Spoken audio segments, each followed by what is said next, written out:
Dear students, welcome to Dwivedi class Prayagraj. बच्चों, अभी हाल ही में हमने चैप्टर 2 तक फिनिश किया है और आज बारी है चैप्टर 3 शुरू करने की। चैप्टर 3 का नाम है कोऑर्डिनेट सिमेट्री, जो कि बहुत ही आसान है और बहुत ही इंपॉर्टेंट भी है। तो आज हम सबसे पहले उसके इंट्रोडक्शन के बारे में बात करेंगे, फिर एक्सरसाइज 3.1 पर भी प्रयास करेंगे कि वो भी फिनिश कर दें, क्योंकि 2 ही क्वेश्चन है वहाँ पर। ठीक है, तो चलिए शुरू करते हैं उसके बारे में थोड़ी सी कथा। क्या है कथा? बच्चों, किसी भी पॉइंट को लोकेट करने के लिए, दिखाने के लिए कि कहाँ पे है, हमें ज़रूरत होती है एक हॉरिजेंटल लाइन की और एक वर्टिकल लाइन की। ठीक है, और ये जो हॉरिजेंटल लाइन होती है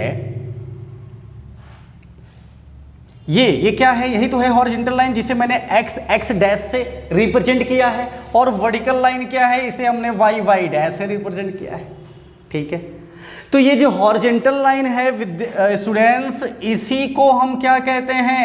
एक्स एक्सिस कहते हैं। और ये जो वर्टिकल लाइन है इसे क्या कहते हैं? वाई एक्सिस कहते हैं। ठीक है, और इस प्लेन को क्या कहते हैं? को हम कोऑर्डिनेट प्लेन या फिर कार्टेशियन प्लेन कहते हैं, और हिंदी में कार्तीय तल कहते हैं। याद रखना, इसे क्या कहते हैं? Cartesian plane. ठीक है, अब इसे मतलब ये मत समझ लेना कि यहां तक का हिस्सा, जी नहीं, एक्स और वाई एक्सिस मिलके जो कवर कर रहे हैं जिस सरफेस को, उसे हम कार्टेशियन प्लेन कहते हैं। ठीक है ना? ओके, तो भाई कार्टेशियन प्लेन आपने जान लिया, एक्स एक्सिस और वाई एक्सिस जान लिया। अब एक्स एक्सिस और वाई एक्सिस जिस पॉइंट पर एक दूसरे को इंटरसेक्ट करते हैं, कट करते हैं, उसे हम ओरिजिन कहते हैं। इसे क्या कहते हैं? ओरिजिन। याद रखिएगा, इसको कहते हैं ओरिजिन। और इसे हम आमतौर पर O से रिप्रेजेंट करते हैं। और इसका कोऑर्डिनेट क्या होता है ये भी बता दो, 0,0 होता है। यानी कि ओरिजिन का कोऑर्डिनेट क्या होता है? 0,0 होता है। जो बता रहा हूं बहुत ही बेसिक है, बहुत ही जरूरी है, ध्यान से सुनना, बिल्कुल आपको बिल्कुल मक्खन लगेगा। ठीक है, ओके। तो यहां पे कार्टेशियन प्लेन में आपने देखा भाई x axis, y axis, origin, ये सब चीज़ें आप जान गए हैं कार्टेशियन प्लेन। और आगे क्या है? एक चीज़ ध्यान रखना, एक्स एक्सिस में जो ये ओरिजिन से राइट साइड पॉइंट्स होंगे हमेशा ये पॉजिटिव होंगे, भाई याद रखना। और लेफ्ट साइड में नेगेटिव होगा। और वाई एक्सिस में बच्चों जो अपवर्ड कोऑर्डिनेट्स होते हैं ओरिजिन से ऊपर की ओर सारे पॉजिटिव होते हैं, और जो डाउनवर्ड होते हैं यानी कि नीचे की ओर होते हैं वो क्या होते हैं? नेगेटिव होते हैं। ठीक है ना? इस हिसाब से अच्छा, एक चीज और कि ये जो एक्स एक्सिस वाई एक्सिस एक दूसरे को डिवाइड करते हैं, इसे 4 हिस्सों में बांटते हैं। इन हिस्सों को हम क्वाड्रेंट कहते हैं। क्या कहते हैं? क्वाड्रेंट्स। ठीक है, हिंदी में इसे हम चतुर्थांश कहते हैं। याद रखना भाई। अब थोड़ा सा क्वाड्रेंट का नाम आया है तो कुछ इनके बारे में भी बात करनी ज़रूरी है, नहीं तो ये भी नाराज हो जाएंगे। तो भाई देखो, ये है हमारा फर्स्ट क्वाड्रेंट, ये है सेकंड क्वाड्रेंट, ये है थर्ड क्वाड्रेंट, ये है फोर्थ क्वाड्रेंट। ठीक है, अभी इन दोनों पर नज़र मत डालना, वो कुछ खास मकसद से यहाँ लिखे हुए हैं, थोड़ी देर बाद उन पर मैं बात करूँगा। ठीक है, तो चारों क्वाड्रेंट आप जान गए हैं ना, कोई दिक्कत की बात तो नहीं है। तो एक चीज़ और जान लीजिए कि ये क्वाड्रेंट में, पहले क्वाड्रेंट में प्लस कॉमा प्लस, यानी कि यहाँ पे x भी प्लस में होता है और y भी प्लस में होता है। दूसरे में माइनस प्लस, यानी कि x माइनस में और y प्लस में। तीसरे में माइनस माइनस, यानी कि दोनों ही माइनस में होते हैं। और चौथे में प्लस माइनस मीन्स x वाला कोऑर्डिनेट प्लस में होता है और y वाला कोऑर्डिनेट माइनस में होता है। और बच्चों याद रखना, एक्चुअली जब कोई भी कोऑर्डिनेट जैसे x, y टाइप का रिप्रेजेंट किया जाता है, तो ये जो पहला वाला होता है उसकी जगह कोई भी नंबर हो सकता है, इसे हम x कोऑर्डिनेट कहते हैं। और दूसरे वाले को क्या कहते हैं? y कोऑर्डिनेट कहते हैं। ठीक है, x coordinate and y coordinate. अच्छा, फिर क्या हो जाएगा? अब इसके बाद हम क्या करेंगे? एक्स कोऑर्डिनेट वाई कोऑर्डिनेट हो गया। एक चीज़ बताना था कि ये जो एक्स कोऑर्डिनेट है इसका एक और नाम है, याद रखना, कुछ लोग इस नाम से भी इसको बुला लेते हैं, एब्सिसा।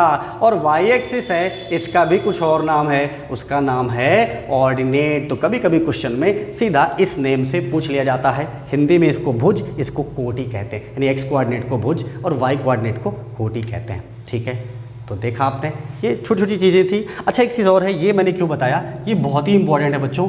इससे क्या है, कोई भी कोऑर्डिनेट आपको दिया जाए तो आप उस कोऑर्डिनेट को देख के बता सकते हैं कि वो किस क्वाड्रेंट में है। जैसे अगर मैं कहूँ कि 2,3 बेटा किस कोऑर्डिनेट में है, तो आप कहोगे सर फर्स्ट में है। क्यों फर्स्ट में है? क्योंकि फर्स्ट में x और y दोनों ही प्लस में होते हैं। अगर कहूँ -2,3 कहाँ पे होना चाहिए, तो सेकंड में होना चाहिए, क्योंकि यहाँ पे x माइनस और y प्लस में होता है। अगर कहूँ -2, -3 कहाँ होगा, तो थर्ड में होगा, क्योंकि दोनों ही यहाँ पे माइनस होते हैं। अगर कहें 2, -3 कहाँ पे होगा, तो फोर्थ होगा। ठीक है ना। तो चलिए बच्चों एक्सरसाइज भी देख लेते हैं इसी के साथ में। एक्सरसाइज 3.1 में क्या है, अब मैं बताता हूँ ये क्या था। ये क्वेश्चन नंबर 1 के लिए फिगर है और ये क्वेश्चन नंबर 2 के लिए है। एक्चुअली क्वेश्चन का जो सोल्यूशन है ना बहुत ही छोटा है और ये बहुत बड़े बड़े प्रश्न बड़े बड़े हैं, यानी कि काफ़ी टाइम लेने वाले हैं, इसलिए मैंने इनको पहले से लिख लिया था। तो आप देखिए पहला क्वेश्चन क्या है, कह रहा how will you describe the position of a table lamp on your study table to another person. किसी अन्य व्यक्ति को, किसी दूसरे लोग को अपने लैंप की पोजीशन आप कैसे बताएंगे। तो यहाँ पे ध्यान से देखिए, ये फिगर बना हुआ है। मैंने कहा था कि किसी भी पॉइंट को लोकेट करने के लिए हम उसे x, y यानी x कोऑर्डिनेट और y कोऑर्डिनेट के रूप में रिप्रेजेंट करते हैं। तो यहाँ पे देख लीजिए, ये x एक्सिस है, यहाँ पे 20 है, तो इसका x कितना हो जाएगा 20, और y एक्सिस ये है कितना है 30, यानी 20, 30, यानी किसी अन्य व्यक्ति से हम लैंप की पोजीशन को 20, 30 से रिप्रेजेंट करेंगे। बस इतना सा क्वेश्चन था, बिल्कुल आसान, इसी वजह से इसको पहले से ड्रॉ कर लिया था। ठीक है, तो चलो क्वेश्चन नंबर 2 भी देख लेते हैं इसी के साथ में। 2 में तो पूरा इतिहास है, पूरा ध्यान से सुनना क्या क्या क्वेश्चन कह रहा है। स्ट्रीट प्लान, भाई सड़क की योजना, क्या योजना है ध्यान से सुने। A city has 2 main routes which cross each other at the centre of the city. अब मान लो जैसे सपोज एक ये रोड रही हो और एक ये रोड रही हो, तो सेंटर पे ये कट करेंगे। आपने देखा होगा आपके शहर में भी तमाम इस तरीके सड़कें हैं, है ना। तो 2 रोड हैं सिटी में, मेन रोड हैं जो एक दूसरे को सेंटर पे कट करती हैं। ओके, आगे क्या है, these 2 roads are along the north south direction. ये दोनों किस डायरेक्शन में है, नॉर्थ साउथ डायरेक्शन में है, जैसा कि आप देख सकते हैं नॉर्थ साउथ डायरेक्शन में। ठीक है, okay, and north south direction and east west direction. तो एक रोड नॉर्थ साउथ डायरेक्शन की होगी और एक ईस्ट वेस्ट की होगी, तभी तो काटेगी। जब एक ही डायरेक्शन में होगी तो कैसे काटेगी। आगे कह रहा है all other streets of the city run parallel to the roads and are 200 metre apart.